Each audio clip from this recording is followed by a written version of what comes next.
Welcome to another video. Apologies that there hasn't been a video for the last 2 weeks. Circumstances beyond our control.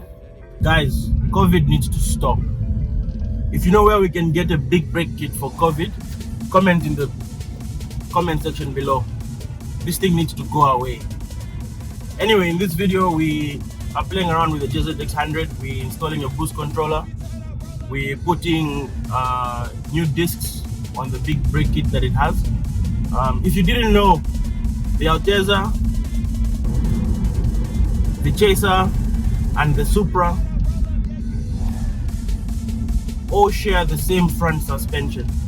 So the big brakes that come off the Turbo Supra, big brakes, they bolt on straight onto an Alteza or a Chaser. So in this case, this JZX100 has those big brakes, but the discs were finished, so they're being replaced. Also, we talk a little bit about boost, why having an electronic boost controller is important in your turbo car. So I hope you like this video. Stay tuned.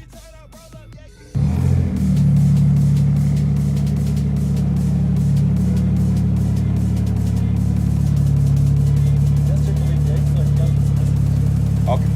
Can go? Can go? Alright. We went with the Go Fast Beats GeForce 2 boost controller. It's a pretty little thing, well packaged, touch screen and easy to use. It's very easy to connect. It just needs 2 wires to work. It needs the ground and it needs a 12 volts input. This 12 volts is usually connected to switched power so that the boost controller can turn off when you turn off the car.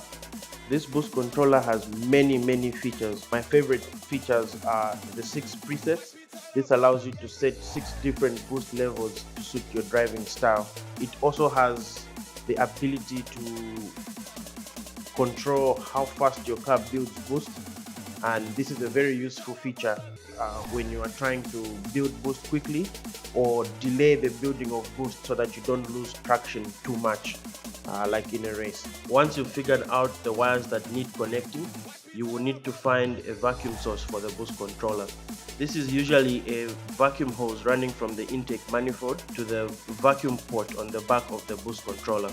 This allows your boost controller to know what your vacuum reading is. Then you can connect the boost controller to the boost control solenoid. The boost control solenoid is usually connected between a boost source and the wastegate. Using the boost control solenoid, the boost controller varies how much the wastegate opens in order to maintain the required boost. We then headed over to Mod King's garage. I'll put their Facebook page in the description below. You need to like this page for some great Supra content. Here's a time lapse of the install of the new rotors on the JZX100 by Mod Kings.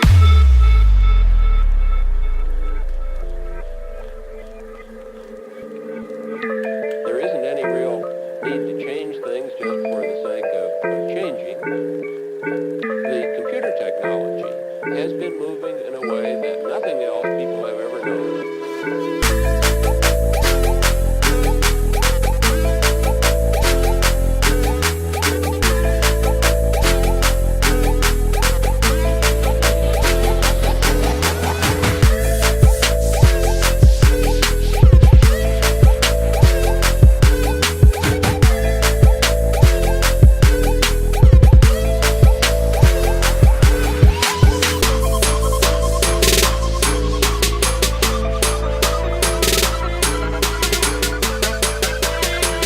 When you are installing slotted and drilled rotors on your car, you want to make sure that the slots are pointing away from the front of the car.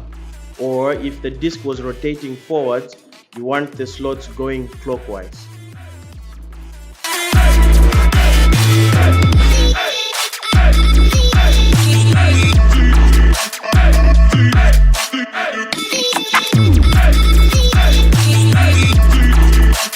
Watch me turn up, roll up.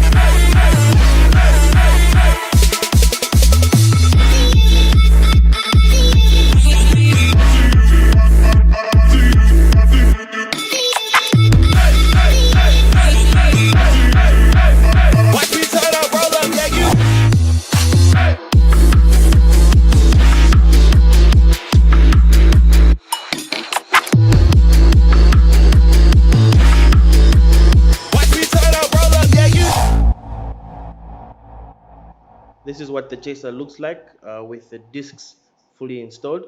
We went ahead and did the same on the other side, removed the old discs and installed the new ones.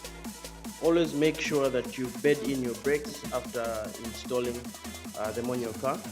This process is very, very important to make sure that you get your braking system working the way it should.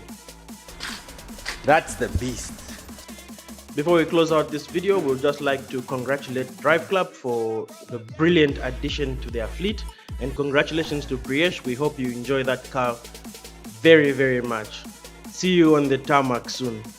This has been this week's video. We certainly hope you have enjoyed it. Remember to comment, like, share, and subscribe for more content like this. We'll catch you on the next one.